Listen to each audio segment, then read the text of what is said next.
From the baby's first butcher shop toy to the atomic energy lab toys that were sold with dangerous uranium ores, we take a look at 10 terrifying toys from the past. Number 10. Mini Guillotine. Truth be told, guillotines that were about 2 feet high were actually a popular children's toy during the French Revolution. Birds, mice, and even dolls were not safe from the children who had these toys in their homes. Some kids even filled their dolls with red-colored perfume to look like blood and enjoyed the play decapitation that much more. American shops brought the violent toy back in the 1970s. Several parents protested, so the play guillotine was taken off the toy market for good. Number 9. Gilbert U-238 Atomic Energy Lab. This toy in particular was quite pricey back in 1951. At a cost of $50, which equates approximately to $350 in today's money, the Gilbert U-238 Atomic Energy Lab was an elaborate nuclear lab set. It was actually produced for children and included a Geiger-Muller radiation counter, a Wilson cloud chamber to see the passive alpha particles, a spinthariscope, 4 samples of uranium-bearing ores, an electroscope to measure radioactivity, and 3, quote, very low-level radioactive sources. The inventor of the set, Alfred Carlton Gilbert, of course, claimed that the materials provided were perfectly safe. Modern science has discovered, however, that being exposed to the isotope U-238 can cause cancer, leukemia, Gulf War syndrome, and lymphoma, just to name a few. Within 1 year, the U-238 Atomic Energy Lab was taken out of circulation. Number 8. Creeping Baby Doll. The first crawling children's doll was patented in 1871. Sounds like kind of a big deal, right? But many little girls thought it was creepy. It looked extremely scary, it weighed way more than it should have, and it wasn't very interactive. Although we're used to seeing babies crawl on their hands and knees, in the mid-1800s, crawling was actually looked down upon. They used things like standing stools in order to encourage children to stand and walk at a younger age. They viewed crawling as an activity of crazy people or animals. So you can see why the creeping baby doll was actually just creepy. Number 7. Baby's first butcher shop. In place of regular dollhouses, some families provided their children with gruesome-looking doll-sized butcher shops in Victorian times.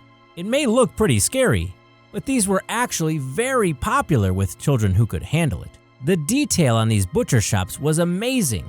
They included wooden butchers and assistants in striped aprons, whole miniature carcasses hanging from real iron hooks, strings of sausages, and even floors covered with blood and sawdust. It may sound kind of creepy to those of us in modern times, but during the Victorian era, it was considered similar to playing with a supermarket playset. It helped you learn about food and money. Number 6. Frozen Charlotte. In 1850, a German company first manufactured tiny unglazed porcelain dolls with no movable limbs. They were mostly sold as toys for babies during bath time. There was a poem out around that same time called Young Charlotte by Seba Smith. The subject of the poem was a young woman who froze to death on New Year's Eve. Since these tiny German dolls resembled a frozen young woman, they quickly became known as Frozen Charlotte dolls in America. So, for just 1 penny each, you could have a Frozen Charlotte doll that, surprisingly enough, came with its own coffin and blanket. The Brits took it a step further and would often bake frozen Charlottes into cakes and puddings as a surprise for kids at Christmas time. Number 5. Man of a Thousand Faces. Kenner, a U.S. toy company, introduced HUGO Man of a Thousand Faces, aimed at children 5 to 11 years old in 1975. HUGO was bare-faced and bald-headed and had only half a body. His arms were stuffed with cotton and would move if you pulled a string, and his head was made of soft rubber.